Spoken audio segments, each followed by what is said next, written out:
and welcome back to Tea and Crones. I am the voice of the people, Dahlia Rose. I am the bridge to these two lovely ladies. We hope that you've had a great week. It's a little bit of an echo there, but we hope you've had a great week. Whatever it may have been, we're here to bring you some new, fresh thoughts and ideas and conversation. But first, we will begin with introductions. So I want to start off with Corby. If the viewers haven't joined us before, who can you tell us that you are? Okay. I'm Corby Midline, certified tarot master. Been reading since I was 18. I'm 66 tomorrow. Past life specialist, spirit guides, angels, yes, dead people, but I'm not dial-a-dead. And this is my full-time job, has been basically since 9/11. Awesome. Thank you for that. An amazing tarot card reader, also tarot card reader and psychic. And then we have the lovely Miss Katrina. Hi, I'm Katrina Raspold. I'm a full-time witch. Do this as my day job, my night job, my side hustle. It's pretty much all I do. I do spell work for people. I do spiritual cleansings on people to remove negative influences and toxicities in them. I'm also a published writer. I've written 38 books, 10 of which with my husband, Eric. We both own the Crossroads Metaphysical Store in Shingle Springs, California. So my profession is making conjure products and again, doing spell work for people, doing readings for people. I've been a tarot reader for around 46 years and wrote a book called Tarot for Real People. And that's what I do. Public speaking, things like that. Wonderful. So between these two amazing people, today's topic is going to be showing up to your own life. We're going to be having a conversation about what that means, why it matters, and we're just going to flow from there.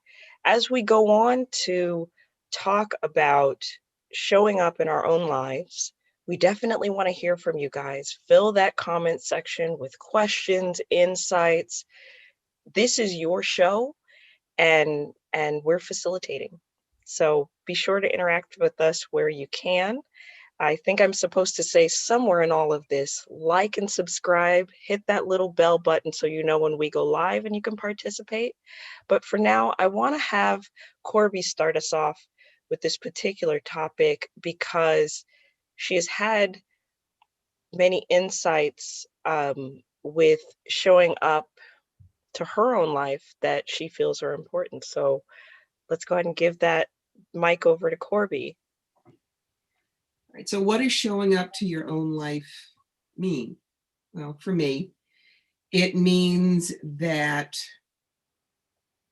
if you are serious about wanting to walk the road, do the work, you can't just mouth it. You cannot say, this is how you do things, this is how your spirit should work, blah, blah, blah, and then go home and put it on a shelf because spirit will land on your ass. Showing up to your own life means when you are having, well, to me, when I'm having difficulties, you can't be a professional victim. You can't play the blame game. And you have to look at where you're not living what you're talking about. And sometimes it hurts like a bastard. But if you say you want to make a difference in the world, if you say you want to help people heal, and I'm not saying these ladies, I'm saying if one does, you have to expect that spirit's going to land on your doorstep and say, you were talking about such and such. Well, here's a midterm exam. For instance, my sentence of passion is cross the bridge from fear to fearlessness and fly. So I get slapped in the face with fear stuff all the time, whether it's doing the cancer dance, whether it's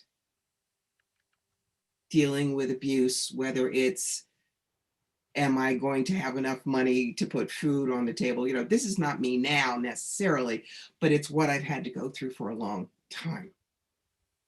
And sometimes it's exhausting. And sometimes you say, I thought I signed up for an easier life. But if you walk through this and you face what you have to face, on the other side, you're better. And I'm not saying that better than, but you're more in touch with who you are at core. It's easier to live the life you're talking about. But, you know, I've talked about people who think their aura don't stink. Those may be people who don't show up to their own life because they think they can't get it wrong.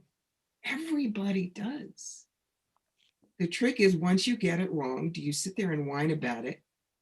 Or do you walk on the coals and get to the other side? A lot of my life has been tough, but I like who I am on the other side of all the tough. So that tells me that for the most part, I showed up where I needed to. I showed up and walked through things. That's one of the things that I would hope I encourage my own clients to do. You know, we're not going to solve your life, but I'm going to show you, if you look at this, those things you're pained about may dissipate, may go away, you may break through them. So it's living without excuses, I guess, is another good way of saying it. Okay. Katrina, what is, when the phrase is uttered, showing up to your own life, what sort of things come to mind? How would you define that? You know, I take a bit of a different approach, because Corby is talking about if you are a healer, then, you know, this is and this is a way that is the most productive way to engage. I'm coming, I guess, from a perspective of the average person showing up, because this is something I see a lot in my practice. There's a formation. I do egg cleansings for people, and there's a formation in the egg that demonstrates that the person I just cleansed is fragmented. They're not engaged in the present. It can even go so far as to say that part of their spirit has been left behind in the past. Mm-hmm. They had a spirit separation. In my practice, it's called a tonali fracture. The light that is within them got left behind. And so what we have to do is go back in and collect that and bring that back into the person, to bring them back into the present. And what I really see in most people, and I'm not even saying, you know, a few here and there, but regardless of whether they're on a high vibration level or they're on a lower vibration level, no matter who they are, a lot of people are not plugged into their present and what their life is doing.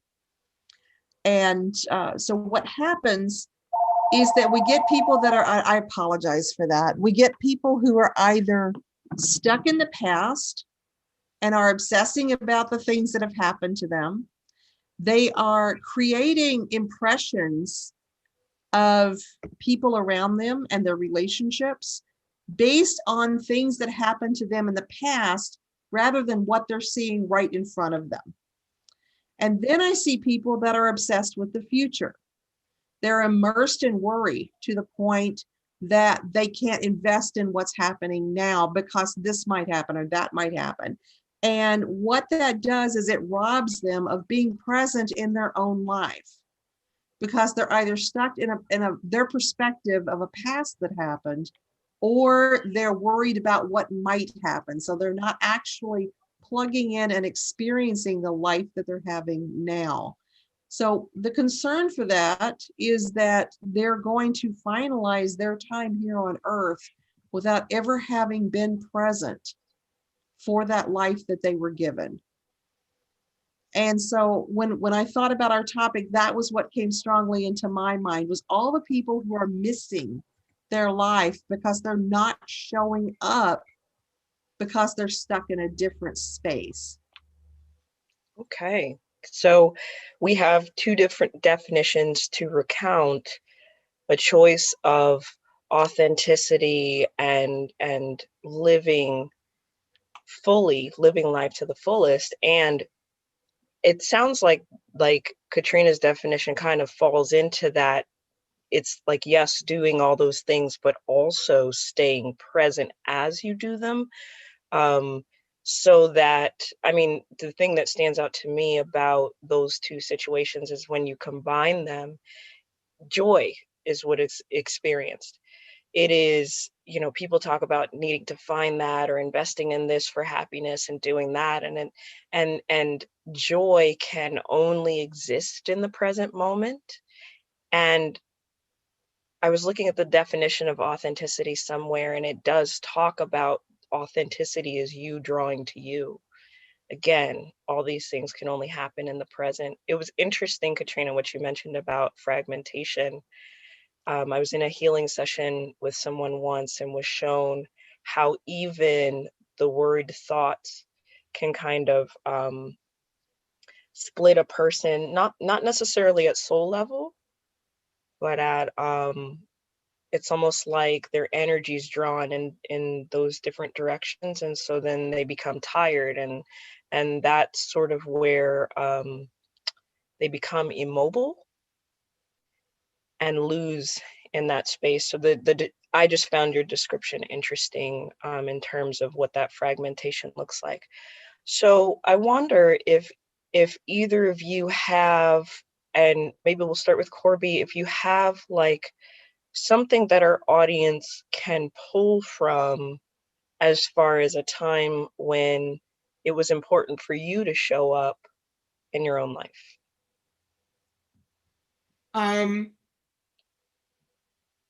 I guess it would be when I got divorced from my last husband.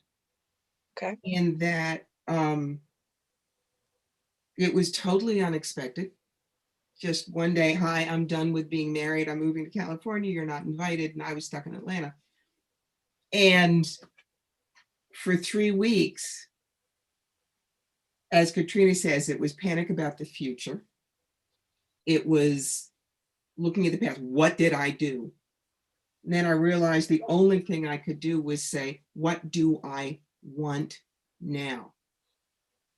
What is it that I need to stay centered and at least be able to move forward, as she says, in the present moment? And that was, I said, I need to be friends with my ex. We'd been friends for 12 years. So in that sense, I couldn't play the wounded wife, which I was being told to play by everybody else. And I couldn't plot revenge. And it's just, where are you right now? And that's when I said to Rich, okay, you want a divorce, but I want to keep my friend.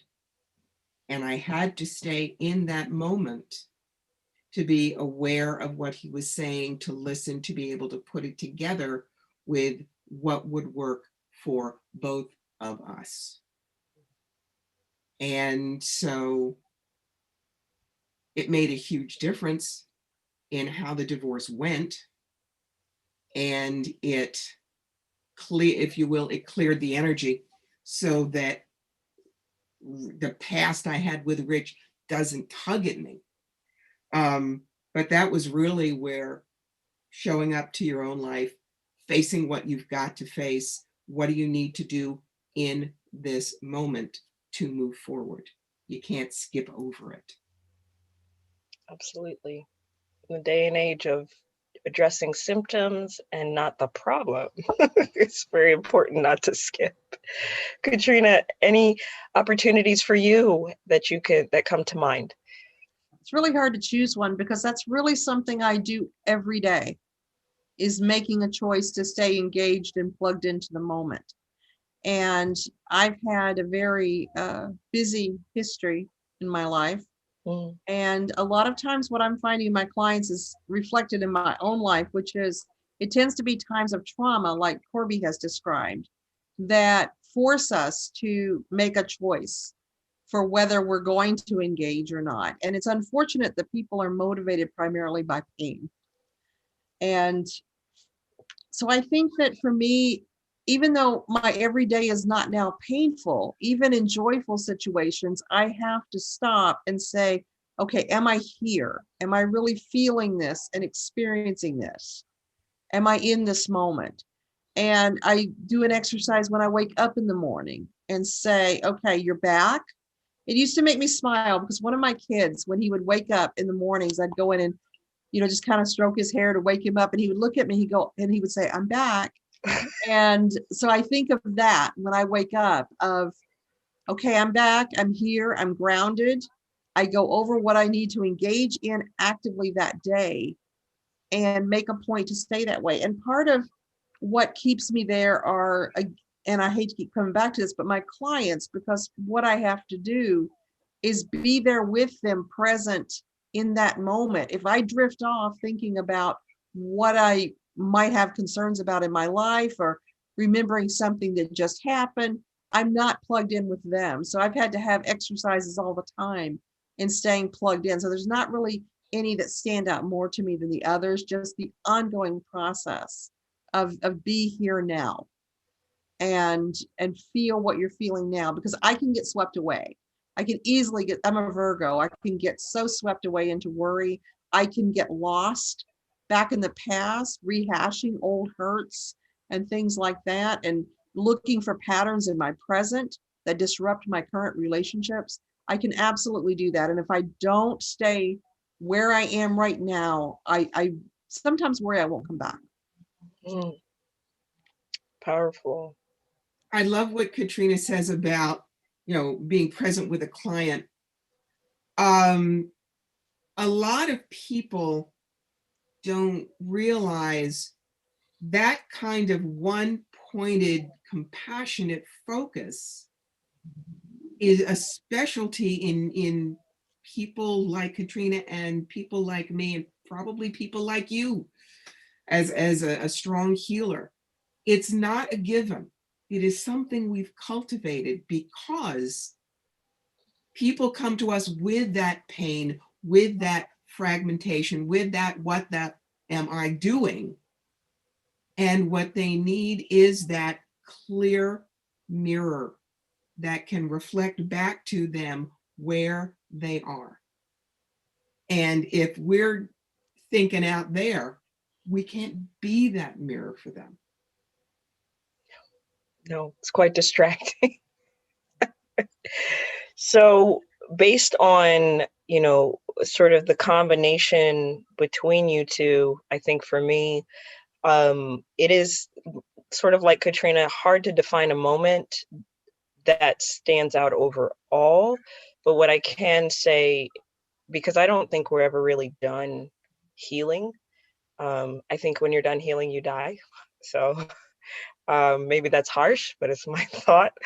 But I know when I had my kids, my 10-year-old, my Anthony, so 10, well, sorry, he killed me 11 years ago. Uh, it brought me as forward, as present as I had ever been, considering the space that I was in. And then from that moment on, there was no choice but to engage in the present because of what I wanted to do for him, what I wanted to be an example of. Um, and so being present and showing up for myself first, then him, that was another lesson. When you have people that depend on you, or even anybody, any living thing that depends on you will bring you present, force you there. But I can identify, and I'd like to dive deeper here into the tools used to show up in and be present, show up in our own lives. So you both mentioned, like Corby mentioned, assessing needs. What are your needs? And playing to those needs and strengths. And then Katrina mentioned engaging every day and doing this sort of check-in to say, what do I need to engage with? So Corby, if you had to name any set of tools, this might be, I don't know that it's a prescriptive kind of thing, but are there things you kind of lean back on in trying to show up? Because I know you've probably shown up more than in just one area. I'm thinking, because the tools are usually with me, always emotional. Okay. When I keep slamming against the wrong walls, past, future, I sit, and the thing that keeps me stable is literally knowing and reaching higher self is up there. A guide, somebody. I'm not in this all alone. And I get quiet and I shut up and I listen. And either I'll get, when I hear a guy, it's in a different place in my head.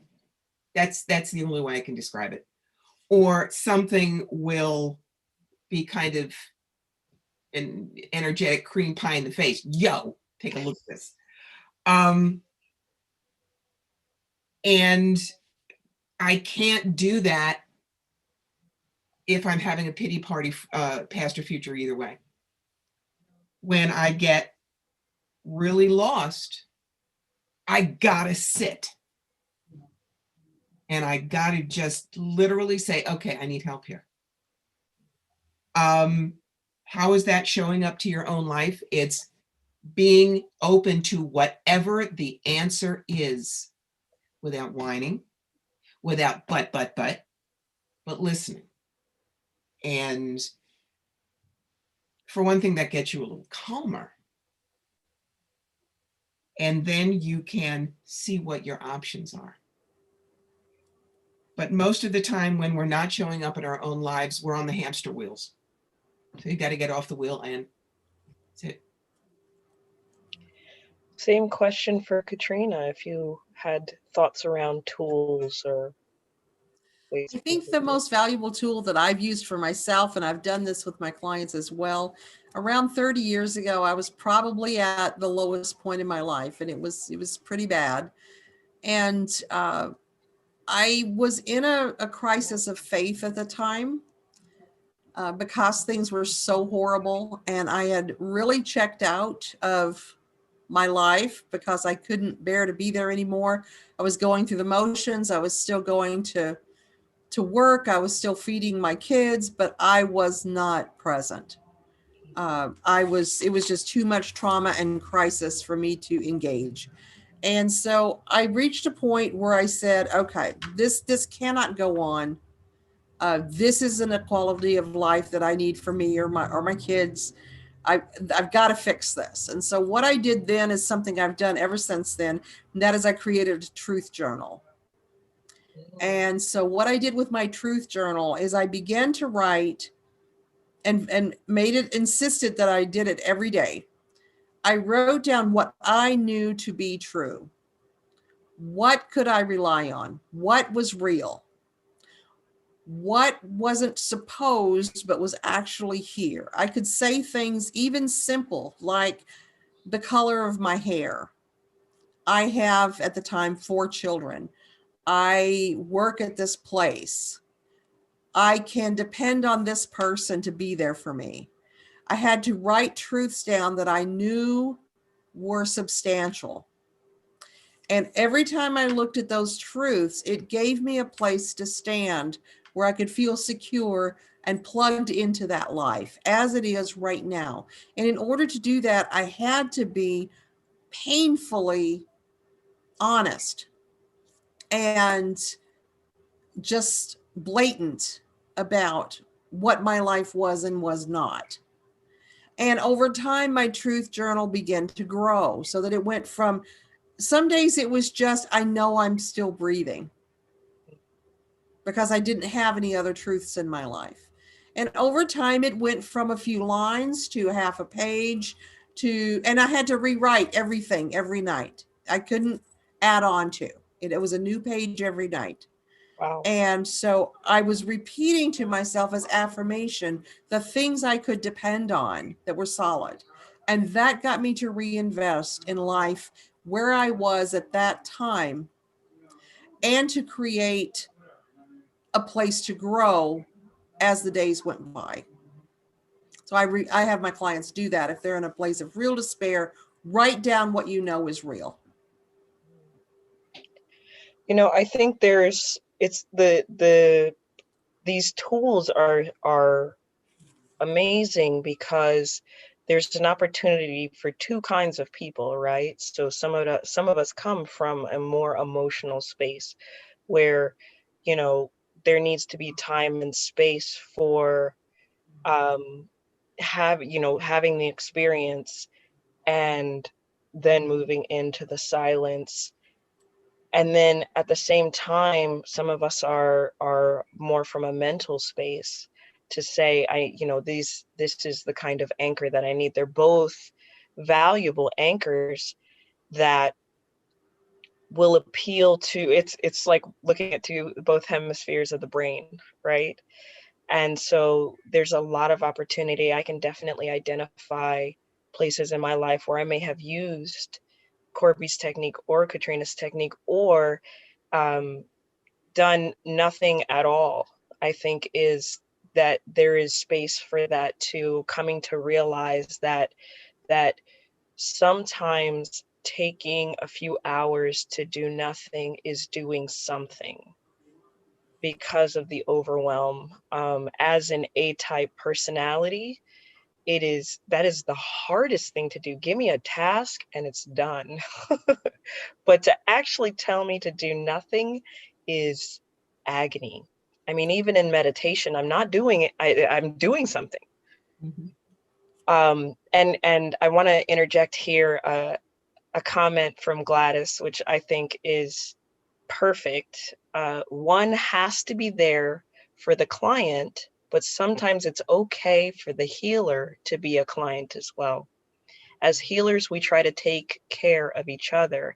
And I think that was an important aspect of, you both kind of mentioned something along the lines of what has helped you. And from my animus standpoint, whether it's a person or a journal or higher self speaking through the pen, you guys have sought help outside of the present, lack of presence, as it were, when we aren't showing up for ourselves. So these are amazing tools. I know we are definitely going to have an audience benefiting from this, because I like both of these ideas and may begin to use these tools a bit more. So thank you both. Now, when it comes to showing up in your life,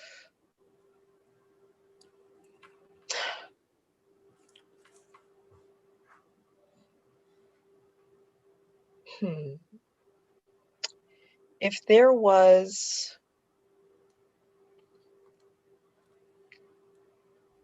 has there ever been a moment where you had to maybe make a choice not to? I mean, what does that look like? What does the opposite look like, not showing up for your life? How will somebody know that they're not showing up for their life?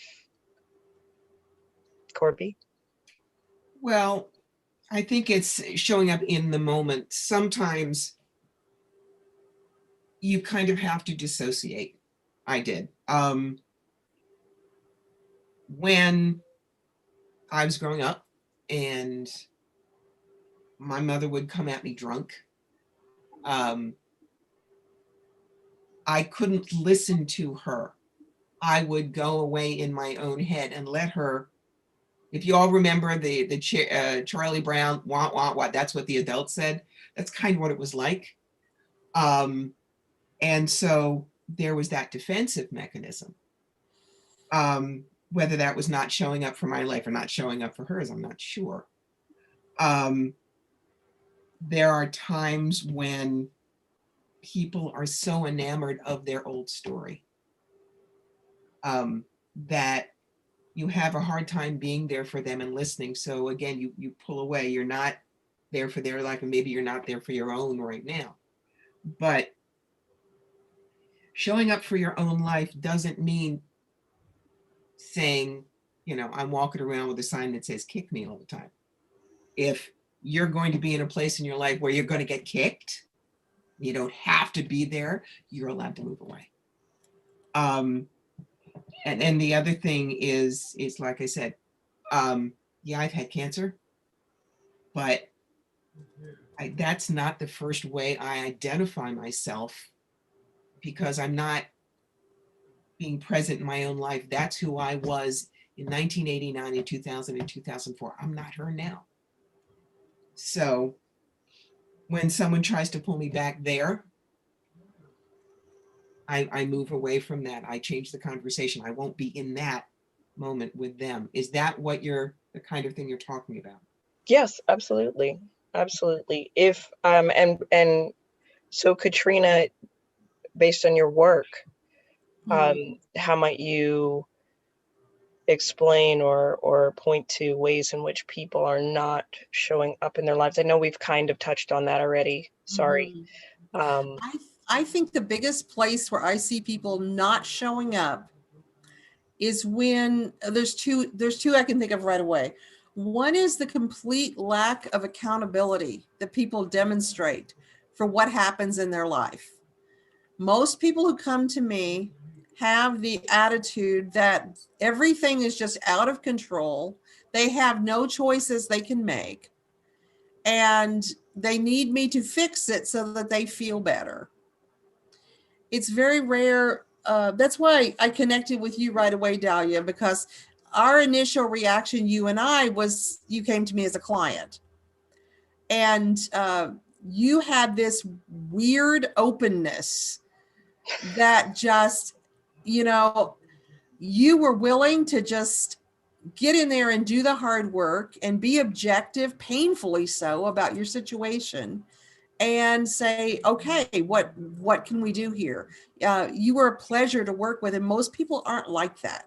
Most people are unwilling to step in and take responsibility for anything that's going on in their life that's negative that they've created. And if they're trying to get out of it, they don't want to do the work to make that happen.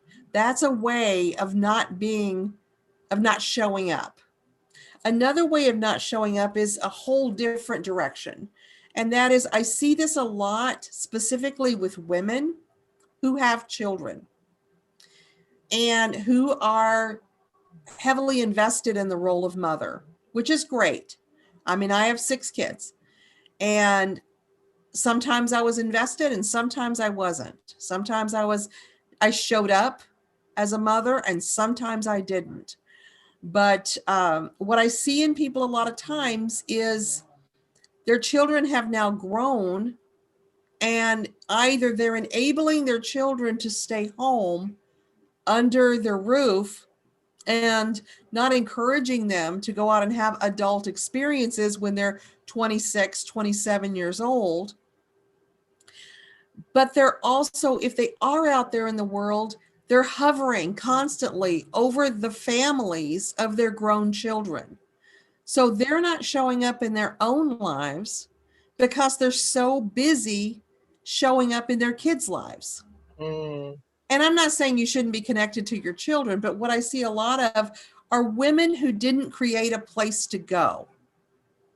So they got so invested with getting to the soccer games or getting to cheer practice or whatever it might be, driving here, driving there, defining themselves by what they're doing for their kids, that they didn't have any hobbies. They didn't have anything they did for themselves. They didn't create a life to have once their children move on, even though that's a glaring, obvious inevitability.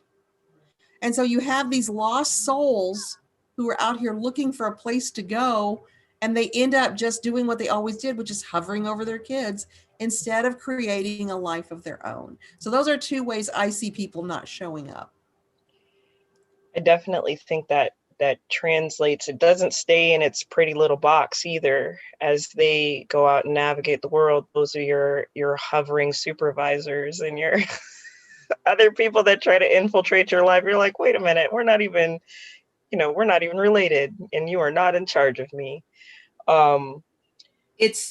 Remember, I've talked about women don't know what they want when once they're empty nesters or they've been divorced. It's precisely what Katrina was saying. That was who they were. They are so used to not having to look at themselves or what they want or what they need and rationalizing away why they shouldn't, that when there is nothing to look at but who am I, what do I want, there's this echoing cavern, and it terrifies them because they've never had to show up to their own life since the 2 a.m. feedings. Well, now you got it. Yeah. I had the opposite thing happen with me, and a lot of people tried to put that mindset onto me by saying things like, oh, Nathan's 21, you're not going to know what to do with yourself now. When he got to be 5 years old and was going to kindergarten, my last child, my sixth child, and remember, I took care of my mother's family before that. So by the time my sixth child was stepping his little legs up onto that school bus, I had probably been mothering for around 30 years. And so what had happened is people were like, oh, you're just not going to want to know what to do with yourself. What are you going to do? I'm like, bullshit. I've had a list for 10 years. I know exactly what I'm going to do now. And I did those things. And now that Nathan is grown and gone, forget about kindergarten where I just was freed up for the day. But now that he's his own man doing his own thing, I don't feel that sense of loss and hovering because I created a life for myself with someone I adore who I never get tired of being with. And it wasn't, people are like, oh, you're so lucky. That wasn't luck. That was work. I worked hard to have a relationship I enjoy with somebody I love. I worked hard to have a life I can go into that is not dependent on anybody, really, including Eric, my husband. I can be happy here without needing my kids to be around me to create some label or something. That's Well, not tooting my own horn. It's just what I did from watching other people do things. Well, and the commonality here between all of this seems to be identity, right? How do you identify? And something that I see common in my practice is that people don't know who they are, and they will attach age and achievement to who they are. And if they haven't, then, spiral. Or because sometimes it's both, they're afraid of who they might be. And that then leads into the poor coping mechanisms of pouring into other people's lives and, sort of they say rescuing people or helping people, and really it's handicapping them to some degree, because when you're not there, what will they do? And that's not the first thought in their mind. They're just like, I'm going to do this job until I die. And then, It's when people come to me and any psychic say, what is my purpose? What am I supposed to do here? And I look at them and I say, not my job. I don't know who you are. They get all upset. But that's why when I get them to do the exercises in my sentence of passion, it's 2 pages of what looks like really disjointed questions to them until they start answering. They look at this and they think, oh, this isn't going to really matter. But they all come back and say, God, this was really hard. I didn't know what I thought about. And I went, But what clients find is as we go through this list together, they start seeing their themes, what's important to them, what they've been doing all their lives and they didn't know, and now they're allowed to own it and move consciously forward with it. For most of them, that's a very dawn breaks over Marblehead moment. But it's why, to me, it is a kindness to them not to hand them their purpose, because it takes away from them the incredible delight of the exploration and the owning and realization of everything they already are. Absolutely. Lord. Another thing that I see people do that is disheartening, that is one of the darker ways of not showing up, is the heavy investment into the lives of others. What is that person doing? What are they thinking? What are they saying about me? Gossip, gossip, gossip, gossip, getting so invested in the lives of everybody around you that you are not really living a life. You're just spying on other people's lives, and that becomes your life. And you know, you mentioned labels, Dahlia, and that's so true. We need labels. We truly do, to help define ourselves, to give ourselves little shoeboxes to live in. But also tying into what Corby said, everybody is so set on their life's purpose that they're not engaging. And they're not having a life because they're so ego driven to figure out what the divine purpose they have for being on this earth, because surely they're important enough that they have some groundbreaking purpose for why they're here. And there's going to be a cat that's going to walk across my face in just a second, by the way. Baby. Sorry. So, people here, you know, so they get all invested in, okay, now I have a purpose because I'm an indigo starseed Palladian person. Oh my God, that's me. It is. And so all of a sudden, no, I'm kidding. No, but so suddenly they have all of these labels to put on so they feel validated and substantiated when they already were when they walked in the store before they ever heard those words. And I think the most important takeaway, if I could really give somebody this from this discussion, is you are enough. Plug into now. You can't fix anything in your life or create the life you want to live if you are not here. And if you're not objective, and I mean stark, painfully objective, you can't be the captain of your ship.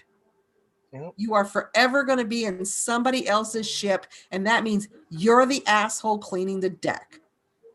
So be the captain of your ship, not the person that's following around cleaning up after somebody else's circus. Absolutely. The asshole cleaning the deck. And you know, the whole starseed indigo crystal, oh please, we could, you know, we need a beer to talk about that. But you know, the other thing to think about your purpose is your purpose doesn't have to change the world. Your purpose can be what your soul needs to grow. And you may never be famous. You may never be somebody that people talk about in hushed tones, but the key to the purpose is, are you having joy while you do it? Yes. Yes. You know, my cliche, do you have to get up in the morning or do you get to get up in the morning?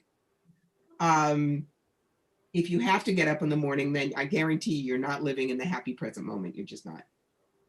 But when you know what your tools are, what the good stuff is, you can go get more of the good stuff. And believe me, if you know your good stuff is where you are right now, you stay in the present. You stay with who you are. That's the whole object. Who are you? It really comes down, I think, to taking inventory. And you have to be fearless with that. And periodically, I think we should all, even quarterly, sit down and take our own inventory and figure out what's working, what's not. And if you don't trust yourself to do that, I will guarantee you have a friend somewhere who will tell you. And you need to be able to be open to the idea that maybe that relationship that you keep trying to draw back in and you're working in cycles with this person over and over and over, maybe that is what's holding you back. Maybe the fact that you are stuck on the idea that you are going to be a blacksmith and that's all there is to it, but things keep getting in the way of that happening.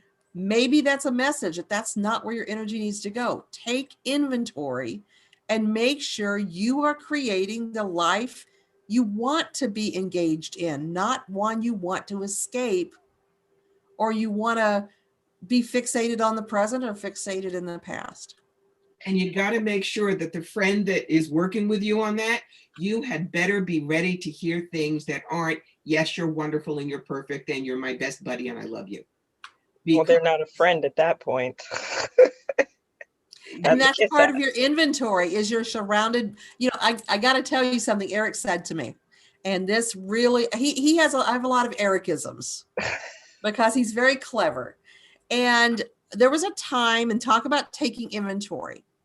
There was a time when I sat him down. He's that friend for me. And I said, honey, you're so smart. And you kind of are almost on that Asperger's spectrum. So I know you're going to tell me the truth. Tell me why I have this series of 6 or 7 people in the past few years that they were my dearest friends and they just did me wrong. I mean, they just threw me under the bus hard. And I said, I know I'm smart enough. I'm evolved. It's got to be me. I am the common denominator here. I'm the person that's in common with all of those experiences. So I need you, because you were there for it. Tell me what I did wrong. And he said, it was absolutely your fault that all those things happened. I'm going to tell you what you did wrong. You surround yourself with shitty people. And really, I had to stop and look at the commonalities in my relationships with those people who had done that and the way they had taken advantage all the way through, not just at the end. And the fact that I had found something, some sort of savior mentality in those relationships. And so sometimes it is just saying, yeah, I don't have any friends around me I could trust to tell me the truth about me because they don't even really know me. And then that becomes part of your inventory. I think part of that inventory is acknowledging also perhaps not trusting yourself. And that's why there's a disconnect. Like, even if people do try to plug in, it's like, well, I don't trust myself to make the right decision.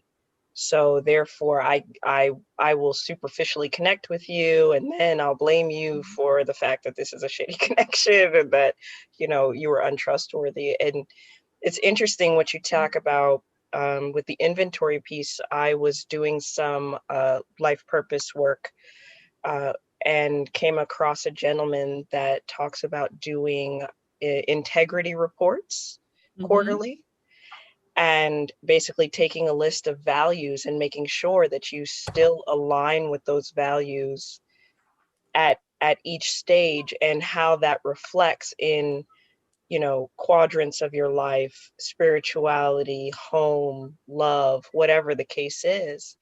And what fascinated me about this work is you really get to see where some things are handed to you and you think, oh, I'm in integrity and authenticity and I'm showing up in my life. And it's like, no, you're just repeating your genetic cycle, my dear. So it's time to throw some of that shit out the door, and it's not as simple as one thing. We aren't just one thing. So this has been awesome, guys. At this stage of the discussion, we have had what showing up in your life means. We have had what steps we can take to show up in our lives from both a mental and emotional perspective, but an anchor is what's important. We've learned that the importance of identity. How are you defined? What do you identify with? And not making sure that is not a title, a role that may soon become outdated, because it's not really who it's not who you are, and it's not what makes you up. It's just something you do. And not to minimize that too much. And then getting to know that you know not showing up can look in these particular ways. I mean, these all the gold nuggets, I have to say. I feel like I have homework. But I want to leave space here for any closing thoughts between the two of you. Corby, anything you want to leave us with regarding showing up to your own life? I don't care how scary it is. I don't care how uncomfortable it is. I don't care what excuses you give yourself. If you have the courage to do it, you have no idea. It's like when you have cataract surgery, all of a sudden all the colors are bright and you realize everything you have not seen. Please trust yourself and show up. The pain and the scary is worth it, I promise. Closing thoughts, Katrina? I think it really comes down to the truest definition of authenticity. It's just know thyself. Know why you do things. Be in charge of your reactions. Don't be manipulated by external events to be a person that you don't recognize or that you don't want to be. And just know who you are in any given moment and stand by that. And don't allow other things to boot you out of your own life or to make you believe you shouldn't be there. I think that's just as important.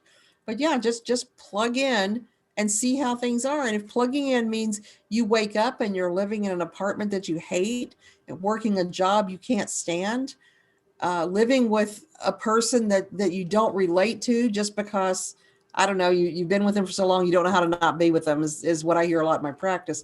But just be fearless about making those changes and trust the universe to catch you. A lot of people are really controlled by fear. I would say of all things that people really cave to when it comes to changing their life in a positive way, fear is probably the biggest deterrent. And that is a sad way to live. If you get, for all we know, you get this one shot. So make it the best it can be by refusing to accept less than what you can create. Well said between the both of you. I want to thank everybody that joined. We had great audience participation. Not many questions, but definitely a lot of heartfelt comments. And I want to acknowledge you all for joining us and taking the time. Time is something that we can't get back, even though it doesn't exist, but we can't get it back. And we appreciate you returning with us every Sunday. So keep them coming, keep the participation going, show up in your own life, and share with us how that experience has been. And if you find yourself lost, you can find yourself right back here in community. So with all of that, we're going to part ways. Before we go, just happy birthday to Corby. And happy 100th birthday to my father, Dr. Jerome Dorkin, who was my best friend. Dad, you done good. Yes, happy birthday to Corby. Thank you, Katrina. Now, I'll be posting links in the comments. And so with that said, we have a couple of things coming up. Corby's free reading hour is on the horizon. That'll be the first thing coming up for her on March 14th, 3 p.m. Eastern Time. That'll be on Facebook Live on the Fire Through Spirit page. And then after that, you'll be able to find her working with East West Bookshop on Saturday, March 20th to do a virtual group. And both of these events are virtual. Like I said, Facebook Live for the first one and the East West Bookshop page for the second one. And you'll find tickets on their page as well. It will be March 20th at 3 p.m. It's a 3-hour workshop to create your sentence of passion. And Corby defined that a little bit throughout this discussion. If you do have more questions on that, we'll get you some details, some more information. It's a great class to experience, and because it'll be in a group, you'll get a little bit of a deal on there. So you definitely want to check it out if you can. And you can find more of Katrina every Thursday at Witches at the Crossroads. I love that broadcast when my old lady ass can stay up. But when I can't, I dream of participating in the event. It really is. It's a lot. I say this every broadcast. It's a lot of fun. I mean, in between their readings that, so you go in and you ask a question, one question per person, very same as Corby's free reading hour. In between that, you're getting a lot of juicy anecdotes. I've learned so much. And even as others are asking questions, I think this is the case for most events. You get a little bit of something on your own, just kind of like we're having this conversation now, and they're sharing their insights. These are highlighting different aspects for you all, I'm sure, because we're all mirrors. And so participating with them at any of their events, Corby and Katrina, is worth it, beyond worth it. So I'm just checking our comments here. Everybody says, happy birthday, Corby. Gladys, I'm old. Staying up is Russian roulette. Gladys is old too. She gets it. Love you, Gladys. All right, guys. Well, it is that time. I want to say thank you first. I want to say that I love you both, and I'm grateful for the opportunity to share this space and time with you, not to get too mushy. But I'm going to close us out. I hope you all have a great night. Bye, everyone. Safe.